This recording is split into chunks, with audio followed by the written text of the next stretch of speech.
So I'm here in Scotland, as you can see by the weather, with Dave McLeod, who is a climbing legend and a master of climbing technique. And we're gonna do some rapid fire questions. Sounds good. Are you ready? What route are you most proud of? Ooh, probably a route of mine called Echo Wall on Ben Nevis. I think that's the hardest trad route I've done, one of the most serious. But it's just beautiful, beautiful rock, beautiful setting on my favourite mountain, and a really hard piece of climbing. Is that the hardest, not Rhapsody? I think it's Echo Wall is harder. It's easier technical climbing, but it's much more serious. Like the gear is atrocious. Right. So it's almost a free solo. There's just enough gear that you would actually take a rope, but it's slightly easier climbing than Rhapsody. Yeah. Sounds fun, eh? Never gonna try that route, but yeah. What's your favorite sport or hobby outside of climbing? I reckon playing guitar, actually, which I've just started doing, and it's great. It's like a really difficult skill to learn, and I'm like so bad at it, but I do enjoy it. How's it for the skin though? It's fine. My fingertips are quite leathery, so I find it all right. When do you think a E13 will be sent? I have absolutely no idea when someone will climb E13. The idea of that level of climbing is completely unimaginable to me. What does that look like? Well, if you think of 9C, it would be the same as like 10A or 10B. Yeah. Because it's like an E grade is a jump of like 2 full. It would have to be like 9C. Yeah. But you're very likely to get yourself killed if you fall off the crux. Oh my gosh. I mean, can you imagine that? It's just like, there's no one climbing anywhere close to that level. What is something you do that few climbers do? That's a good question. Okay, so maybe in recent years, one thing I do is experiment a lot with my diet and nutrition to improve my climbing. And that has made quite a big difference to my climbing. Yeah. What is the biggest takeaway from that? Do you have like an advice or? I think in a nutshell, the biggest thing I've learned in the past 10 years of doing that is that eating meat, especially red meat, is good for you. And the more that I've eaten, the better I've felt. Yeah. Which might be quite counterintuitive to people. For some people, they might be like, that makes no sense whatsoever. That's almost the opposite of what I've heard. Yeah. That's... You might piss off some vegans, but I agree though. I eat a lot of red meat as well. Do you think bold trad ascents have become less common? If so, why is that? It's hard to say if bold trad routes have become less common, but probably, especially at the upper end of the grading scale. I think like trad is still mega popular, especially in Scotland. Like, most climbers do trad, and that's their main thing. And bold routes are still highly respected, especially in winter climbing. But at the high end, like doing hard head points like E7, E8, E9 or harder, that's maybe less popular than it was. Why? I don't really know, actually, because I still get a lot of enjoyment out of it. But maybe it's just one of those things that's not for everyone. And maybe if the climbing scene rewards that, it's like if it's seen that if you want to be a good climber, you have to do hard trad, then maybe people feel like they have to do it. But the climbing scene is so diverse now, you can do anything you want, and it's all very, very well respected and recognised. No text holds, love them or hate them? I think I've barely climbed on any no text holds. I don't think many people. How about dual text? If they were somewhere in between, I would love them. Yeah. A lot of the holds on my own board, I've actually got some old cast-offs from my local climbing wall, which are quite polished, which are actually, they're that nice balance where they have some friction, but they don't ruin your skin for just trying over and over and over again. Yeah. So I do quite like that. Yeah. But no texture at all. I don't like. Not so keen on. Yeah, I agree. How and why did you start climbing?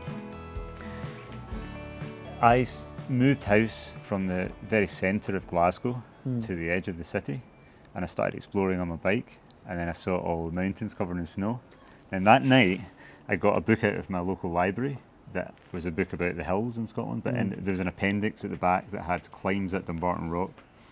And the next day I got the train here, and I saw two guys working on Requiem on a top rope, and I just thought they just looked amazing on that smooth wall, and I just thought whatever that route is, I want to do that route.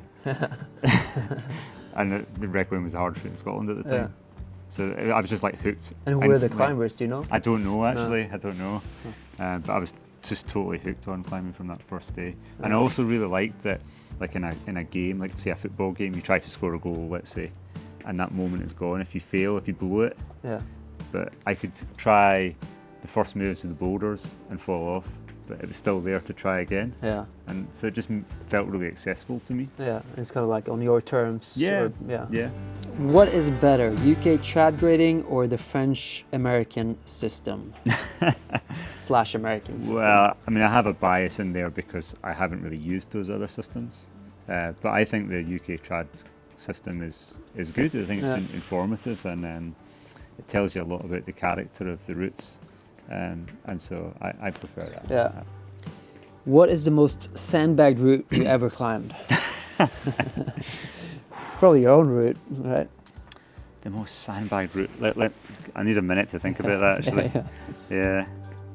Yeah. So there's a E1 crack in Glen Nevis, which is like a hand jamming crack. Which I just found completely nails. And I was trying to hand jam it, and I just couldn't do it. And I was like, ended up slapping gas stones. That's how I usually do it. What's the sketchiest climb you've ever done? Probably some of the winter climbs that I've done. Like for example, I can remember doing one new route on Ben Nevis, just beside Echo Wall actually. And I was climbing up this overhanging corner, I had no gear in, and I remember thinking I need a runner, and I was like, I'll do one more move, and if I don't get a runner, I'm going down, like go down. And I did another move, dug for a runner, no runner, and I just did that for like 15 meters, and I was quite confident that I could probably down climb, but by the end I was a little bit strung out, and eventually, finally, a good runner, just a good nut appeared, and it's like. But I definitely felt like really out on a limb, like oh my god, what have I done? I can't go back down here. That was quite sketchy. And winter climbing is kind of like that in a way. If you could only do one or the other for the rest of your life, would you choose trad, bouldering, or sport climbing? That's actually quite an easy one. I would choose bouldering. Yeah, I do love trad climbing, but simplicity of bouldering, it's just pure movement, and also the enjoyment of the hard strength aspect as well. If you could go back in time, would you change anything about your climbing career? I think I would train harder from the get-go, and probably train my fingers like more from the get-go. What's your biggest weakness in climbing?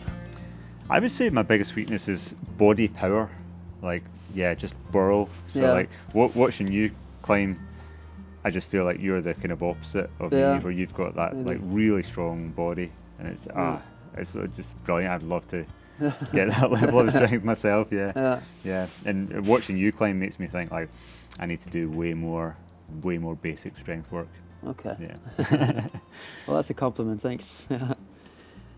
What trad climbing destination has the most potential or is most overlooked? I would say just the Scottish Highlands in general. I mean, I've been doing new routes for the last 25-30 years, and some of them, like there's new routes that I've seen 20 years ago, and I go, oh yeah, I should go and do that, and then 20 years passes and I finally get round to going there, no one else has done it. What was your dream job as a kid? I don't think I had a dream job as a kid. I didn't really, I just not the way I would have thought about anything. I just remember when the first time I really started to think about that was in my mid-teens, and I remember my best friend at school, we were talking about what we might do later on, and he said, "Oh, you'll just always climb." And I thought, he was right. That sounds good to me, but I have no idea how that'll work. But what's your favorite climbing YouTube channel?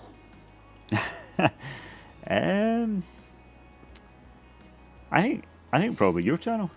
You don't have to say that to be nice. You can, I know. I didn't write these questions either. So yeah, I would say your channel. Oh, thanks. Yeah. Yeah, because like, this might sound kind of funny, but I remember the first time I came across your channel. Yeah. I think you must have had about 100,000 subscribers at that time. Yeah. And I remember thinking, Magnus Midtbø's got a YouTube channel. Like, because you in a way reminded me a little bit of myself, and I thought, and when I saw a video of you when you were younger, before you started doing that, you seemed quite quiet. Yeah, I was always very shy and introverted. Shy and introverted. That was my impression, and so it surprised me that you had your own YouTube channel, and so in a way I could kind of relate to it more. And it's really interesting to see how you've obviously got used to doing it way more. Yeah, and it looks like you enjoy it now. Yeah, no, I do enjoy it. Yeah, but in the beginning it was pretty rough. When I look back at the old videos, I'm like, look pretty awkward. And, so because of that, I felt like I could relate in a way. Yeah, oh, that's cool. Yeah. I think a lot of YouTubers are pretty shy though. It's just like kind of their way of socializing is talking to a camera. Yeah. You know. Yeah. What is your one piece of advice for the next generation of trad climbers? Like, it's hard to pick one thing, but I actually think that a lot of young trad climbers are too comfortable with the idea of falling off onto bad gear. And you know, if you're falling into sketchy gear and you do that a lot, one of these times one of them will rip and you'll hit the deck. I mean, I remember having a conversation with a guy who was talking about climbing on Ben Nevis in winter, and he was saying he tried this route, and I was like, what do you mean you tried that route? And it's like, well, I tried it and I got pumped and I fell off. Oh my God. What did you fall onto? Like an ice screw. And he was just like really nonchalant about it. I was like, don't do that again. Like, don't fall off onto sketchy gear or make a habit of it. It happens. If you have a career of trad climbing, it'll happen, but don't make a habit of it, because it'll just end up cutting your career short. You'll terrify yourself, or you'll really badly hurt yourself, and then you'll stop. What is scarier, run out trad climbing or high wall bouldering? For me, high wall bouldering is way scarier, but that's because all of the climbing accidents that I've had that have been like where I've hurt myself, it's all been falls of about between 6 and 10 meters, hitting the deck, breaking my ankles, broken my ankles many times, and had many surgeries on my ankles. And so like high ball bouldering is kind of out now, but I just feel like when I watch people highballing and just like taking repeated falls, I just think like, oh, your ankles are not going to thank you for that. Yeah. Who is the best upcoming trad climber? I would say the most promising person I've seen in several years is a guy called Matt Wright. And he's been doing a lot of the harder trad routes in England, and he's also repeated some of my harder routes. He's been trying Rhapsody as well, but he's a very strong climber. He's like climbed 9A, and he seems to have a really good mindset for trad. What is the main challenge of maintaining a level in multiple climbing disciplines? I think just the total volume of climbing you've got to do. So like if you go winter climbing, for example, then it's like a big day. It's just tiring. So like, are you going to get on your fingerboard that night? No, probably not. Even the next day is going to be tough to perform very well. So it's just managing the total volume. And usually the challenge is not so much dealing with how to fit in all the climbing, but how to improve the quality of your rest.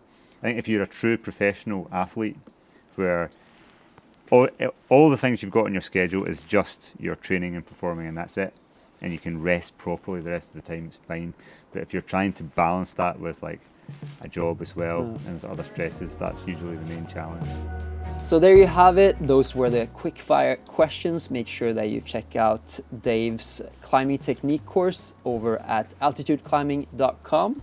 Yeah, I'm really psyched that people will get to see the course. I think it will help people's technique, and would love to hear people's feedback on it as well. I think so too. This is the master of technique. So go and check it out, and we will see you next time.